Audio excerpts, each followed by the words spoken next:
What I've learned and what fascinates me is, once again, as I travel around and as I speak to people, I hear this. Tim, gosh, your message resonates with us. Your message of using words to create deeper human connections really resonates with our industry, because our industry is such a relationship business. And I hear that all the time. It's such a relationship business. And I always kind of smack myself in the forehead and say, those words are redundant. You do not need the word relationship if you have the word business. Welcome to the Making Sales Social podcast, featuring the top voices in sales and marketing. Join hosts Bryn Tillman and Bill McCormick as they discuss the best tips and strategies they are teaching their clients so you can leverage them for your own virtual and social selling. Here are your hosts, Bryn Tillman and Bill McCormick. Hey, welcome to Making Sales Social. I'm Bill McCormick. I'm Bryn Tillman. So Bryn, who's joining us today? I'm so excited to have our next guest, Tim David. He was introduced to me through one of our favorite people, David Newman.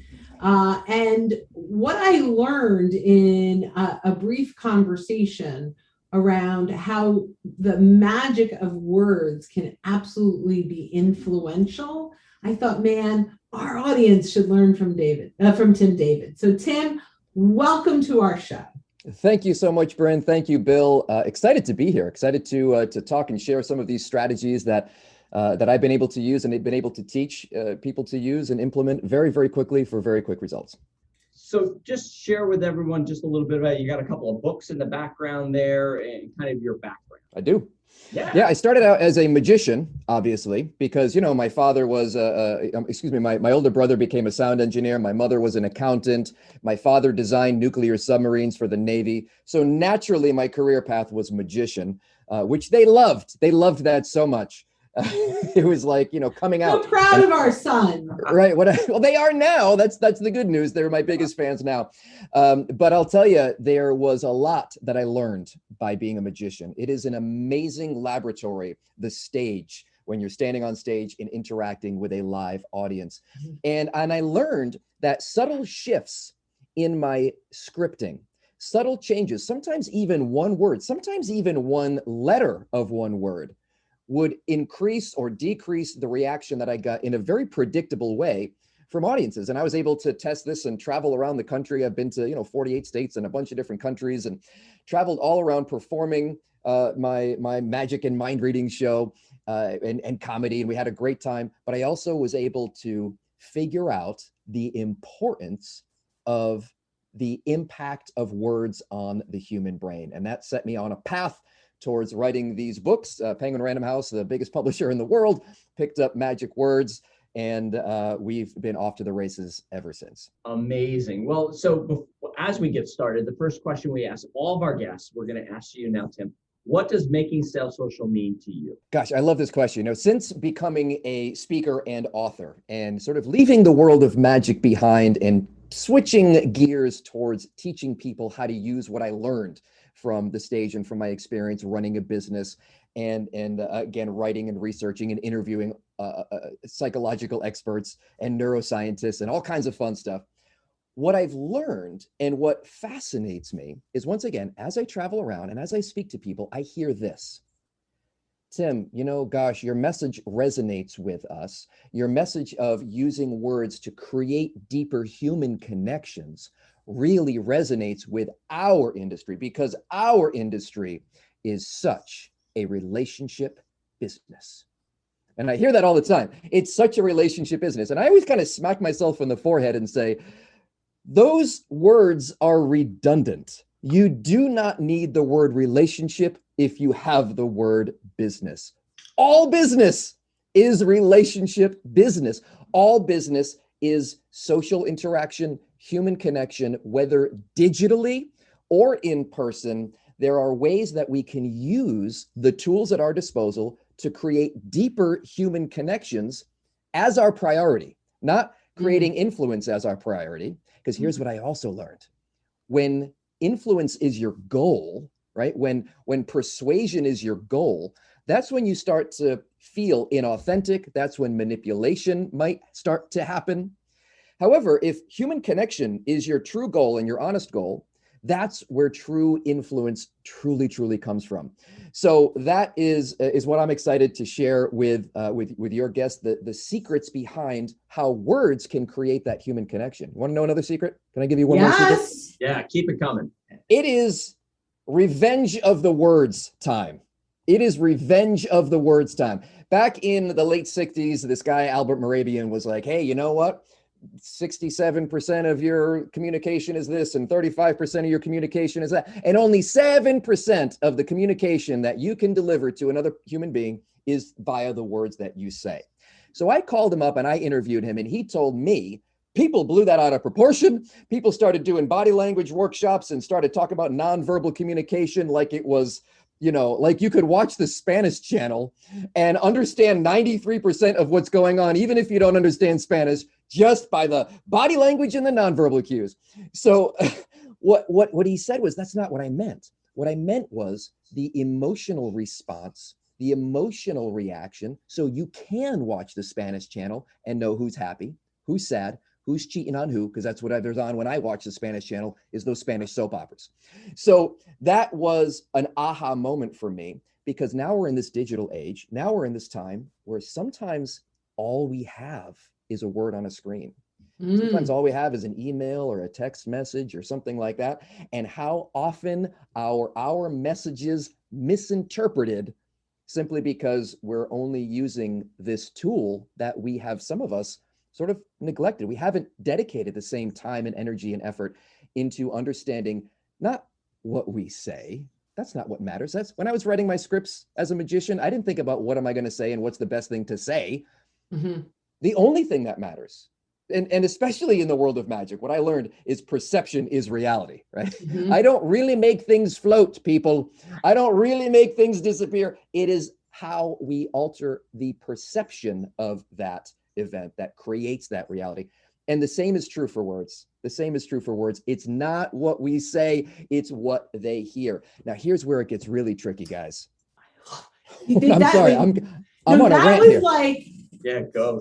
That was so friggin' awesome. I just want to emphasize we talk about this in content. Stop sharing the content you want to share and start sharing the content they want to consume. It's the same thing with these words. So I want to emphasize, it is not what you say, it's what they hear. Tim, magic, keep going. Yeah, it's not even how you say it. Sometimes it's not what you say, it's how you say it. No, it's what they hear. And while you're thinking about what you're saying and how you're going to say it, guess what? That part of the brain that does the speaking is an entirely different, biologically speaking, different part of the brain that does the listening. So very often what we say is translated differently by the listening brain. So I'll give you a quick example of this. One of my favorites in the video when I over at magicwordsbook.com, you'll see my book trailer video, and I use this example. I say, if I were to say to you, do not think of the word dog for the next 10 seconds. Don't even picture a dog, right? It's very difficult. The speaking brain understands that I said not to think dog. But how we doing? How you doing, Bryn? How you doing, Bill? Lots of dogs. Lots of dogs, right? Very impossible. That was pretty good. That was nice. Very well done. So I've seen lots of examples of this used intentionally in marketing, and saying things like when Tony Robbins said, "I am not your guru," that spoke a little bit to our brain. Like, why would he say that if we were already thinking that? And it almost creates the opposite effect. I've seen packages where this is not a makeup box, and that creates this curiosity. It is a box of makeup. Why are they saying it's not a makeup box? Do not read this sign. Do not click on this link. Those types of almost reverse psychology.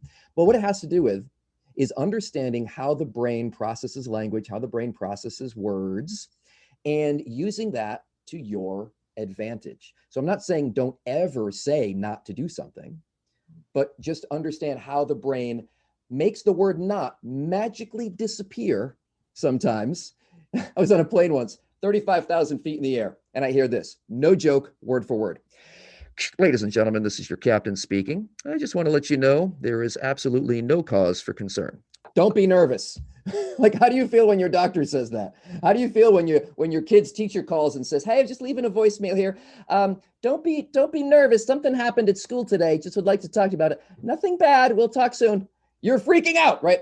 It's just how the brain processes language. So we must understand the difference between the speaking brain and the listening brain. And that is the area, the disconnect, where we magicians, that's our playground. That's where we play. The difference between sort of the perception and the reality, the intention and the encoding and the decoding of information is where a lot of these illusions can take place. Such good stuff. So as we're talking, so our audience is mainly filled with sales leaders and salespeople, and they're using language a lot every day. They're using written words every day in emails and in LinkedIn messages and in posts.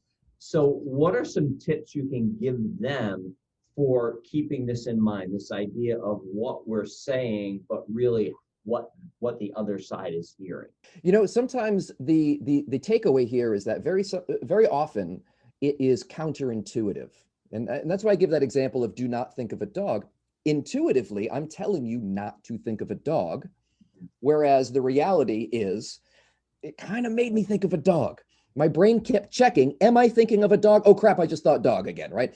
And so the way the brain works, it makes that word not sometimes counterproductive to the message that you're trying to send out. Now, here's a cool thing about the word not. You can flip that and you can use that to your advantage. So it is easier for people to say no or not or negative responses than it is for them to say positive responses.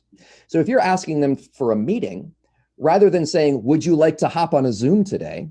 you might instead change that to, "Would you be opposed to hopping on a Zoom today?" Because when they say no to that, they're saying yes to your offer. And it's easier for the brain to say no because we're used to saying no, especially to salespeople, more often. And it creates an easier sort of flow. Now, I really want to address this point, Bryn, Bill. I know there are listeners right now hearing this.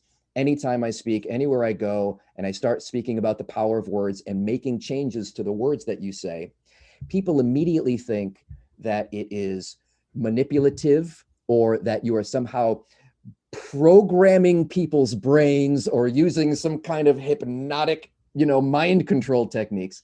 But here's the reality of the situation. And here's another answer to your question, Bill. It isn't so much that you're manipulating people. Rather, you are more intentionally communicating versus accidentally communicating. So when you understand the words that you say and the impact that they have on people, you can be more authentic and more genuine versus, "I tried that and it didn't work. I said this, but they got mad. I said this, but they said no." It's the understanding of the response that they have that allows you to understand that, hey, I am now being more authentic, not less authentic. I love it. This is really incredible stuff, but I am going to make an assumption, which I know we're never supposed to do, but that our listeners, because I'm one of them right now as a listener, is thinking, so how do I know what works and doesn't work? How am I measuring the words that, I guess you can see this word worked, and this word may not have. But when I'm in conversation or I'm sending an email, how do I know what words to change and what not words to leave alone? There is a chapter in my book, Flip, which is behind me, the 4 levels of influencing people. And there is a sort of formula, if you will, for writing an email, how to ask for something in an email. I may even have an article that's available for free. Bryn, if we can put that in the show notes, maybe I can give that away just so they can have more of a... Email it to us, we'll put it in the show notes. Yeah, more of a deep dive into that. I also know it's at moreinfluential.com, but I don't know which link to click. So we'll figure that out. We'll get this into people's hands. Can you give us just kind of a teaser? Absolutely. So the way is to, yes, you can have a practice of learning what works and what doesn't work. And I absolutely, positively, 100% recommend having some kind of flow or outline script for any conversation that you have over and over again. So if you have a sales pipeline, if you have a sales channel, if you have a funnel, if you have a process, which conversations need to happen to get people to that sort of next level of the process? And how can you, as best you can, systematize those conversations so that you can use your own data and continue to build your own data and find out what works and what doesn't work? That's ideal. That's the ideal situation. Mm-hmm. To skip a little bit of that curve, that learning curve, that growth curve, you can obviously dive into best practices. Now, for me, I interviewed neuroscientists. I took neuroscience courses. I took psychology courses. I read dozens and dozens and dozens of books. I obsessed over this stuff. And I wanted to find out what is going on in the minds of the people who are listening to my communication. So, we can find best practices. We can find the science behind that. And the bad news is the science is done. We know, right? As a species, we know. The problem is that information hasn't quite been distributed. So I feel that's a bit of my mission. And in life is to help people understand how people understand and how people communicate and how people connect. And obviously it's practical in sales. Obviously it's practical in leadership settings. Obviously it's practical in parenting and all areas of life where communication happens. So find best practices, begin with some kind of outline or script that you've used in the past. Take a look at it, take a fine-tooth comb, put it over it and say, okay, what am I really saying here? What am I really saying with these words? And, start to replace some of and it's really easy to do in email because it's not spoken, it's written out. So, I can give you certainly a few tips for email if you'd like. We can talk about some of the magic words and how to apply them in email. Happy to talk about and take this in any direction that you want to go. Yeah, unfortunately, we don't have too much time, but I do want to get a few. I do want to share with you, we did kind of do this. So we did an A/B test, and we sent 100 people a link to really great content. Okay. And 19 clicked through. So we used something called a smart link so I could see who clicked through. You could do a Bitly too. Then we sent 100 people permission to send the content. Almost the same exact verbiage, but if you're interested, let me know. I'm happy to send you a link. 69 requested it and 58 clicked through. And I bet if you change the language, would you be opposed if I sent you this versus would you like me to send you this? I wonder what the results would be on that as well. New tests coming up. Right. New A/B test. I love beating controls. That is like my favorite pastime, is finding someone's control, the thing that works the best for them, and finding ways to improve that, whether it's a fundraising letter or an email sales script or whatever it is. So we can go into one of the. Give us one email tip. One drop the mic email tip. Oh, it might be my favorite simply because it's the neuroscience nerd in me. But there is this effect, and I'm going to be the reporter here, Bryn and Bill. I'm not going to. I'm just the messenger of this information. It's going to make people angry. Okay, but here is the truth of our brains. Did you know that people who are named Chris are more likely to prefer Coke than Pepsi, simply because of the fact that it shares the first letter of their name? In fact, when Coke put out their Names on a Bottle campaign, sales increased for the first time in 11 years because there is a magical property of someone's name. If you are at a party and you're talking to someone and you hear your name off in the distance in the corner, suddenly you pipe up. Your brain has been listening to everything. However, it prioritizes the sound of your own name.